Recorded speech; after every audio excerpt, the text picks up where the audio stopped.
Hi there! We are right on the verge of the imminent premiere of A Night of the Seven Kingdoms, which is the second Game of Thrones spin-off series. In the lead up to that, I've been going over notes I've taken on various interviews given by the new showrunner, discussing their overall approach for the TV series. In this specific video, I'm going to be discussing what they said about their approach to the cinematography of the new show, their visual style, because it's very different from the prior ones. That big selling point of this is that it is shifting focus from the world of the noblemen to the world of the commoners. On top of that, it's much lighter in tone, and all of this affects the cinematography and visual style. This is part of a set of pre-game videos I ended up posting right before the actual premiere in the lead-up to it.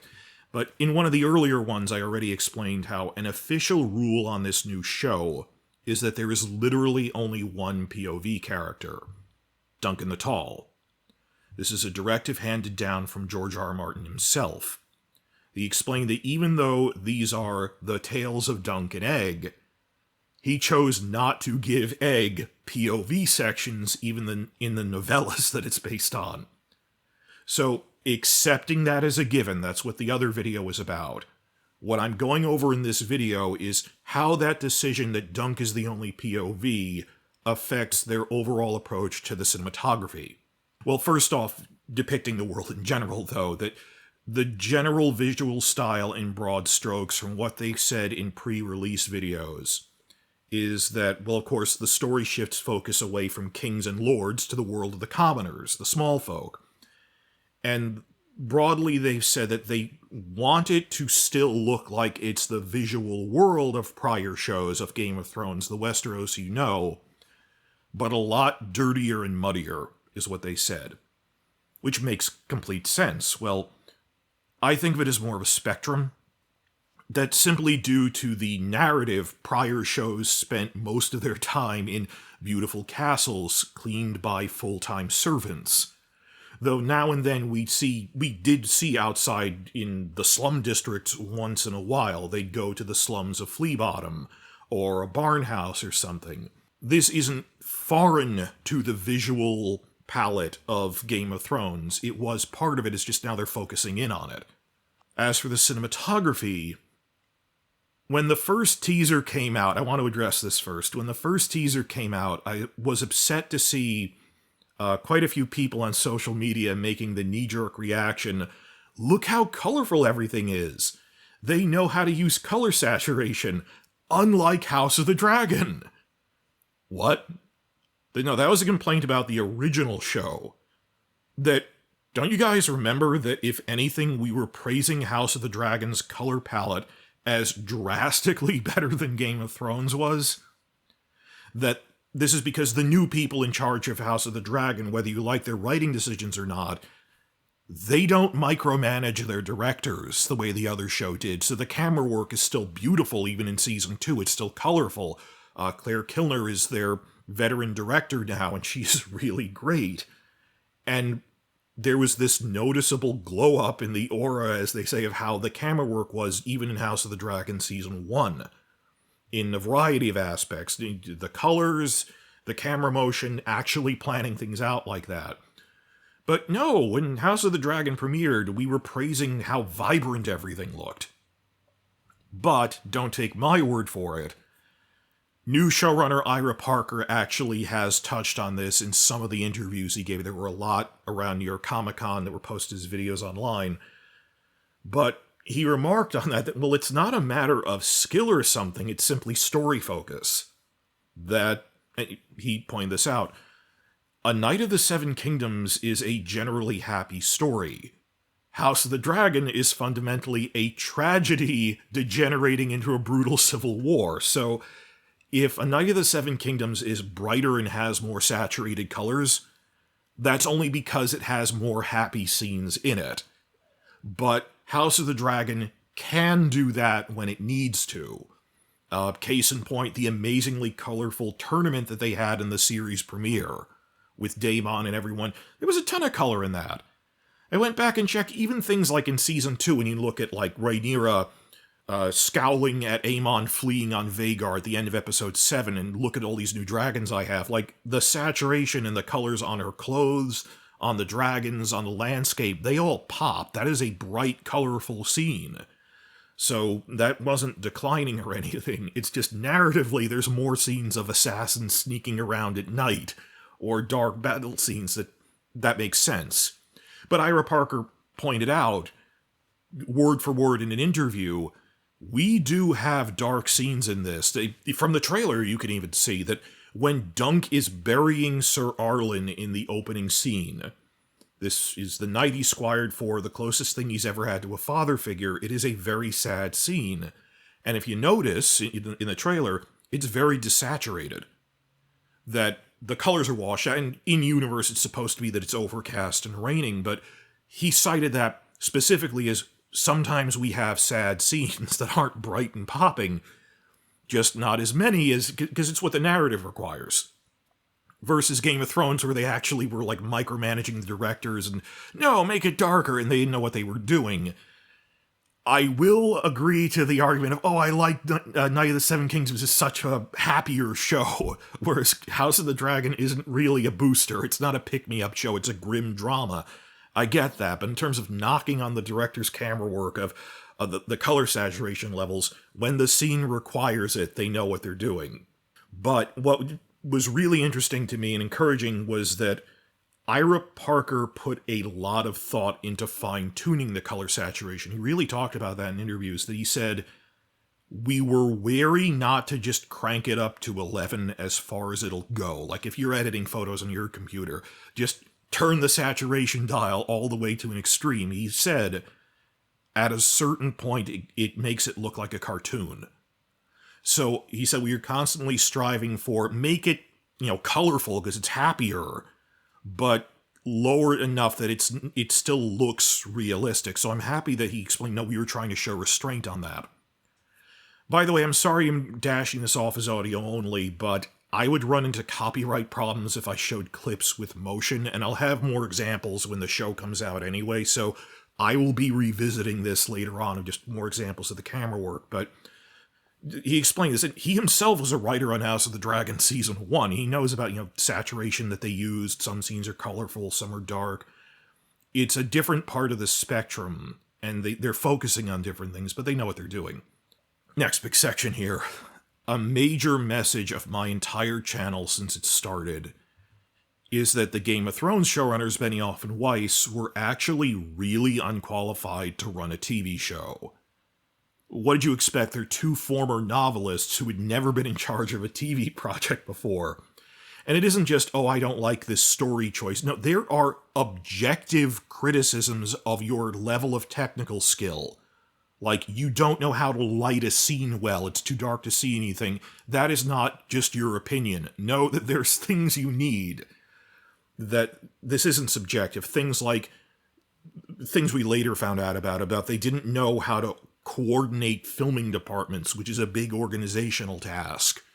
Or screenwriting problems where they wouldn't put exposition in dialogue. I talked about that in the last videos. Or cinematography.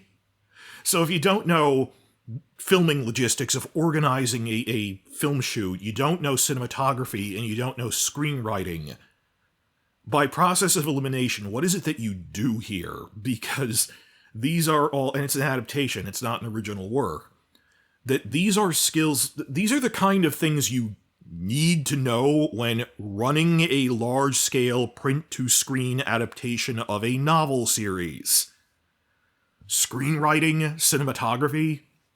Well, when it came to cinematography, their actual goal, they say this in the DVD commentaries, their goal was just to have these static, non-moving, tight close-ups on the lead actor faces, which are really just vanity shots to pander them for awards. It truly does look like a magazine shoot. Mugging for the camera, and really think on this. What is the perspective of the camera in those shots? Like when Cersei is just making a concentrating face, gazing out from her balcony, sipping wine. whose perspective is the camera from? Is it from another person? No, because the camera would be free floating out in the air or something. They officially had no defined visual style like that. That when you look at a magazine shoot, you don't often think, well, am I looking through someone's eyes? Whose perspective is this from?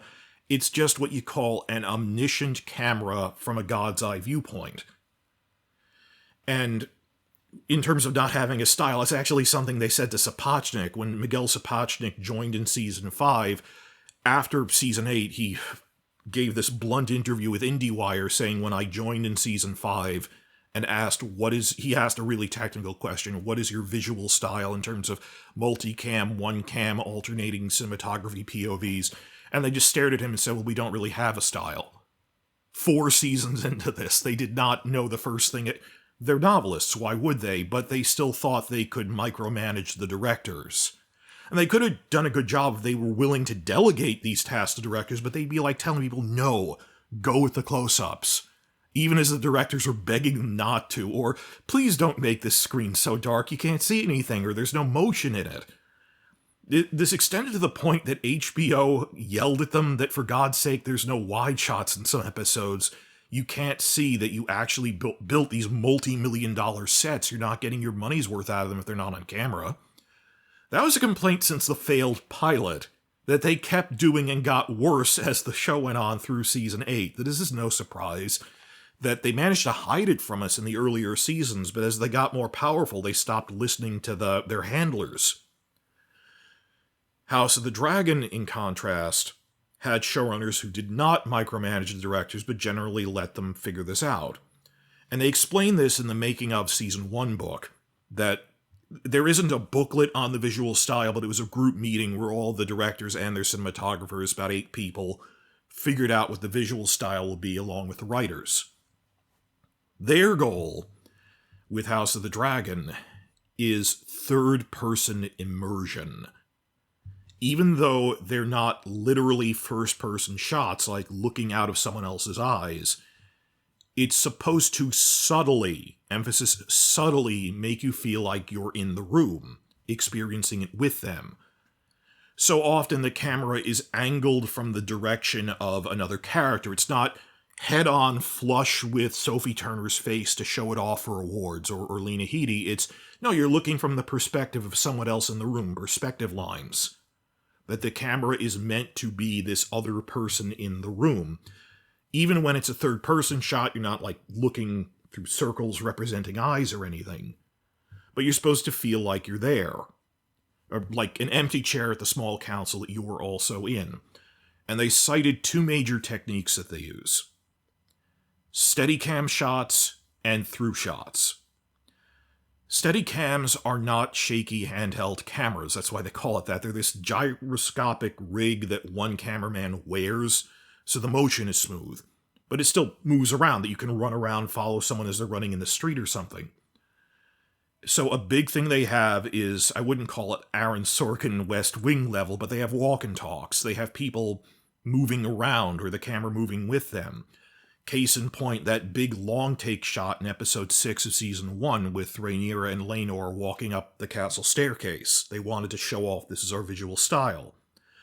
But other things, like I said, I can't use video clips or copyright stuff, but I'll link a clip they posted to their official channel of season 2, the big argument scene between Rhaenyra and Daemon. A lot of thought went into the camera work on that, directed by Claire Kilner, because it's a big scene. Notice how much the camera is following them as they're actually moving around in the room. They're sitting down, or she leans down to him when he's seated, then standing up, moving away, moving closer, moving farther, left and right.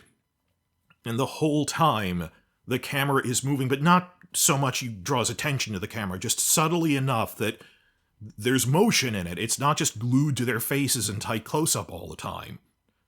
And that's just a really good example of just the effect they use, the subtlety of it. As for through shots, I call them obscure shots, but they said they're called through shots.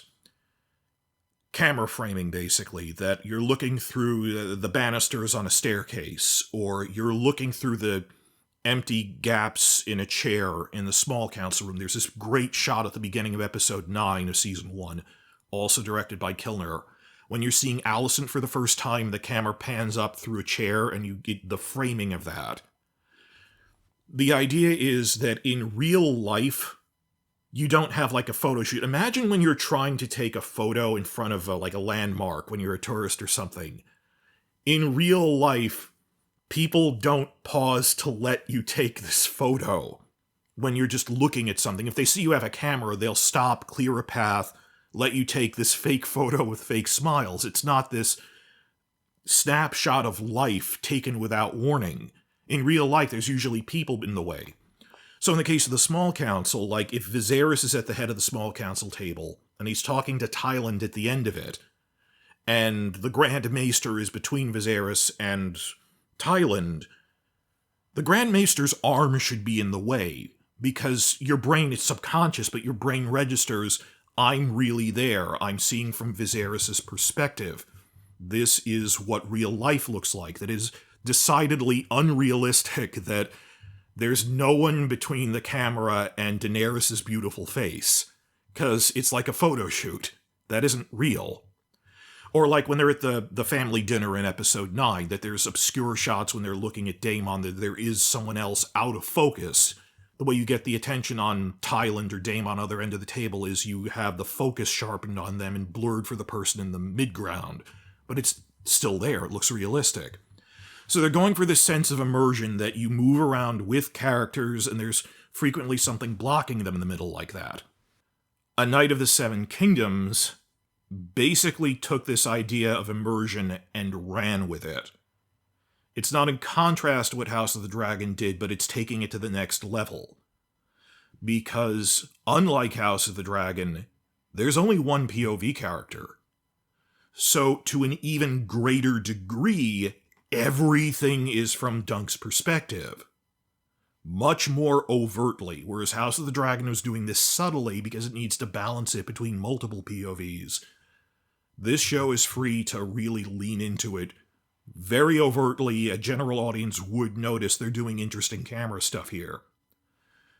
Now, in House of the Dragon, I made a video about this when Season 3 filming started that Condell mentioned. I didn't think it would blow up, but a lot of people thought it was really interesting. This is cool. But when filming started, Condell mentioned just in passing that there's actually about 19 POV characters, that they have this chart in the writer's room that's a formal checklist that includes how should Tyland Lannister be reacting in a small council table scene. It's the 19 characters that are prominent enough that we have to be in their head, think out their reaction shots, or this is someone who could plausibly carry a scene on their own. Case in point, Jace and Baela can have a scene together that doesn't involve Rhaenyra or Daemon. They are POVs. Aemon can have a scene in the brothel or something. He's the only character. These are POV characters. And this is just really quick off the top of his head, but Condell was explaining that the camera in a visual medium inherently adds more POVs. That in a book, Martin can be describing a small council scene and just focus on what Tyrion is doing or the others in like one line. When a camera is pointed at a group of people, every actor in an intense meeting scene like that, every actor has to know what's going on in my character's head now. Even someone like Tyland. Obviously not like the guards or something, but that's a point. The camera adds POVs. In A Knight of the Seven Kingdoms, however, it's drastically simplified. That just from a narrative standpoint, Dunk is the only POV, so there's nothing like shifting from Rhaenyra and Daemon to Jace and Baela on their own. Dunk is literally the only POV, so that meant they could crank up that subjective immersion effect even more. So they have explained this in one or two promo videos, that the way they explain it is, if Dunk is fighting on a muddy tourney field, and there's dirt flying everywhere, it's the middle of a fight scene in a joust, dirt is flying in Dunk's face, there will also be dirt flying at the camera. Not a first-person shot. I mean, when the camera is pointed at Dunk, and there's dirt shooting in his face, there will also be dirt shooting into the camera, so we kind of share the emotion with him, the feeling of being there. Even though we'll know the dirt is flying forwards, not at us, but it'll come to the camera anyway, so we feel like we're Dunk. This is all subconsciously, but it's to get you in that third-person mindset there. Then above and beyond that, they flat out cranked it up to have more and very prominent first-person camera shots. And you see that in the trailer. I was really excited about that when I didn't know they were going to do that the camera is actually looking out the visor slit in Dunk's helmet. I suspect Benioff and Weiss didn't like having Breaking Bad's frequent use of first-person POV shots. That was a big part of the style of Breaking Bad, was playing around with POV shots, because it inherently means the camera isn't pointed at the actors' faces. That even though Breaking Bad is a huge parallel show going on at the same time, when they play around with it, the camera is focused on something Walt is doing, like he's whacking a fly with a broom or something. It focuses on the broom. It's not pointed at the actor's face. So anything that would do that, they would never use first-person camera work like that. That is alien to this, because it's not showing off the actors. In this show, in contrast, we are totally in Dunk's POV. We are locked in. First-person camera shots through his eyes. And on social media, I've seen news sites have nicknamed this Night Vision. Night with a K, because he's a hedge knight, Night Vision. So, I'm sorry I'm racing through all this right now before the premiere. I will be making full videos. This is a preview. I'm going to be making more videos showing this with clips or at least screenshots of look how they did this cinematography right. But a brief point to end on, right before the premiere now, it's only a few hours away, I'm doing this Sunday afternoon, is that sense of immersion visually they also tried to do with audio. And you can notice this, that the audio is from Dunk's perspective, that in the trailer, when he puts a helmet on, sounds outside of the helmet become muffled in the soundtrack. That instead, the thing you hear most prominently is Dunk's own breath, because that's what he is hearing. He can't hear the crowds as well. But that's just sound design, that's pretty subtle. The biggest thing is the change to the music. That they intentionally shifted music composers, because they said it's a very different style, and they said in multiple interviews, we want to have the music be the music of the commoners, folk music, that Dunk is more likely to hear in his own life. And it really does set the place and tone. There's that fiddle going on, that this is the world of the commoners, the soundscape of the commoners, specifically Dunk's soundscape. And on top of that, going first person again, based on the advance reviews, spoiler-free advance reviews, there is a lot of diegetic music in this. That's music that's being played in-universe. Which makes sense, because it's a tournament ground. There's lots of musicians playing stuff that they say there's going to be people singing songs with dirty lyrics and whole performances of that. And in the Baratheons tent, they're going to be singing and along to things and dancing. I wonder how they're going to do that in future seasons, though. Well, the third novella happens at a wedding, so I guess you could have musicians there too. But like in the second one, how would you have in-universe music like that? I don't know, but that they can play around with, given that this is a really focusing in, they can do more than House of the Dragon did because there's a smaller cast, that they can flat out make first-person shots. So it's not in contrast to House of the Dragon, but it's cranking it up because it can focus in that much. It can really zoom in. And I'm really looking forward to how they deal with that. And they do not have the same directors as House of the Dragon did, or cinematographers. It's a different set of people. But it does seem to match up with that, and I'm looking forward to seeing what they can do. There's only 2 directors, because it's a short season, about 90 minutes for each of them. But I will be keeping track of this. I'm sorry how long this is, but keep in mind, this is going to be an ongoing thing we keep an eye on. It looks really intriguing how they handle the perspective, and this is subconscious. You don't always pick up on cinematography and sound design, but it is a vital part of world building.